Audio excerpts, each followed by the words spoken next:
नमस्ते दोस्तों, आपने ये न्यूज़ तो सुना होगा कि इंडिया को उसका हिस्टोरिकल यूनिवर्सिटी वापस मिलने वाला है, जिसका नाम है नालंदा यूनिवर्सिटी। जिस यूनिवर्सिटी में दुनिया भर के लोग पढ़ने आते थे, स्पेशली एशिया के लोग। अब मैं इसको हिस्टोरिकल इसलिए बोल रहा हूँ क्योंकि ये 800 साल तक खंडर था और 2024 में इसको प्राइम मिनिस्टर नरेंद्र मोदी ने 19 जून को फिर से इनॉग्रेट किया, जिसको 12th सेंचुरी में बख्तियार खिलजी द्वारा जला दिया गया था। तो आइए जानते हैं कि नालंदा यूनिवर्सिटी को किसने बनवाया और बख्तियार खिलजी ने क्यों जला दिया। तो दोस्तों, साल 427 ईडी में नालंदा यूनिवर्सिटी को गुप्ता एम्पायर के कुमार गुप्ता ने बनवाया था, जो थे हिंदू, लेकिन उनको बौद्ध धर्म में बड़ी दिलचस्पी थी, इसलिए उन्होंने बौद्ध धर्म को ये बना के दिया था। लेकिन इसमें हर धर्म के लोग पढ़ते थे।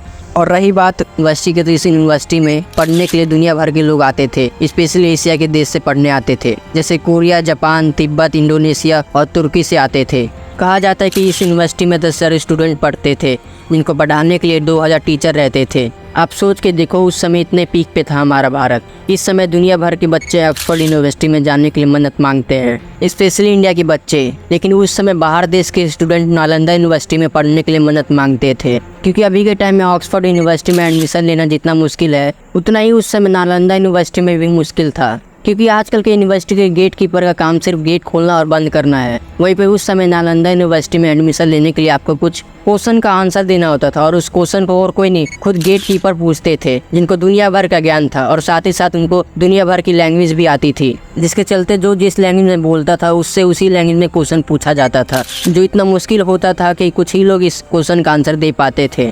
इसलिए एडमिशन लेने आने वाले में से कुछ ही क्वेश्चन का आंसर दे पाते थे और सिर्फ उनको ये एंट्री मिलती थी। अब आप ये तो जान लिए कि नालंदा यूनिवर्सिटी को कब और किसने बनवाया था। तो चलिए अब ये जान लेते हैं कि विश्व की सबसे बड़ी यूनिवर्सिटी, जहाँ पे दुनिया भर के लोग नॉलेज और ज्ञान लेने आते थे, उस यूनिवर्सिटी को आखिर बख्तियार खिलजी द्वारा क्यों जला दिया गया था। अगर हम हिस्ट्री में पीछे जाए तो यूनिवर्सिटी को जला देने से पहले 800 सालों तक ही ऐसे ही दुनिया भर के लोग नॉलेज लेते रहे। इनफैक्ट तब जब गुप्ता एम्पायर के बाद अलग अलग एम्पायर आए, क्योंकि यूनिवर्सिटी में रहने वाले आचार्य भिक्षा मांग के पूरी यूनिवर्सिटी का कमांड संभालते थे और सब सही चल रहा था। लेकिन अब टाइम आया 1193, जब बख्तियार खिलजी तुर्की से इंडिया आया और आते ही उसने दिल्ली के आसपास के इलाकों पे कब्जा कर लिया। लेकिन अब उसकी नजर थी बिहार के साइड, और इसी मंसूबे को रखते हुए 1200 सेंचुरी में निकल पड़ा बिहार के लिए। लेकिन यहीं पे उसको एक ऐसी बीमारी हो गई जिससे वो ठीक ही नहीं हो पा रहा था, और उसके बताए गए हकीमों के द्वारा जड़ी बूटियों को इस्तेमाल करके देख लिया, लेकिन उसकी तबीयत सुधरने की जगह और बिगड़ते जा रही थी। तभी एक दिन किसी ने उससे कहा कि अगर तुमको वाकई में अपनी जान बचानी है तो तुमको नालंदा यूनिवर्सिटी जाना होगा, और वहाँ पर नालंदा यूनिवर्सिटी के चीफ आयुर्वेदा श्री राहुल भद्रा जी से अपना इलाज करवाना पड़ेगा।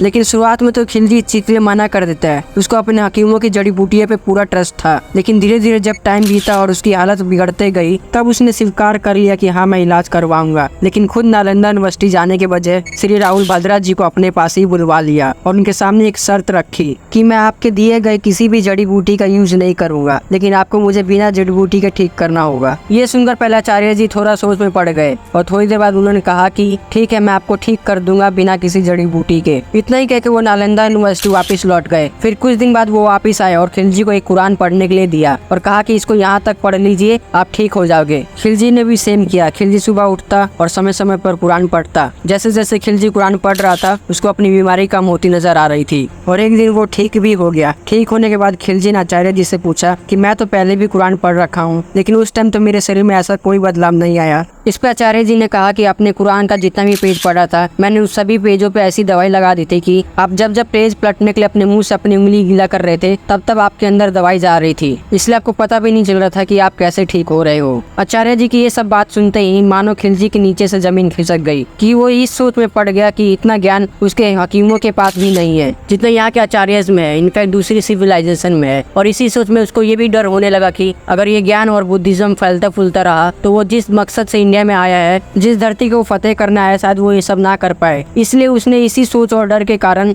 नालंदा यूनिवर्सिटी को राख में बदल दिया। यानी उसने पूरी यूनिवर्सिटी में चारों तरफ से आग लगा दी, बल्कि उसने वहाँ जितने भी मॉन्क्स थे उन सबको भी मार दिया। दोस्तों, ऐसा कहा जाता है कि ये जब आग लगाई गई तब नालंदा यूनिवर्सिटी में 90 लाख बुक्स थी, जिसके चलते ये आग 3 महीने तक कंटिन्यू जलती रही। और इसी को हमारे प्राइम मिनिस्टर ऑफ बिहार की गवर्नमेंट ने मिलकर वापस नालंदा यूनिवर्सिटी को रिवाइव किया। अब बस देखना ये है कि फिर ये यूनिवर्सिटी वैसे ही हो पाएगी जैसे 800 साल पहले थी। अगर ऐसा हो गया तो आप सोच के देखो कि इंडिया का लेवल कितना बढ़ जाएगा दुनिया में, जहाँ पे सारी दुनिया के स्टूडेंट आएंगे और अपना फ्यूचर सेट करके अपने अपने लाइन पे चल जाएंगे। इस वीडियो में इतना ही। आशा करता हूँ कि आपको ये वीडियो पसंद आए, और पसंद पसंद आए तो लाइक और सब्सक्राइब कर देना। एंड तक वीडियो देखने के लिए धन्यवाद। नमस्ते।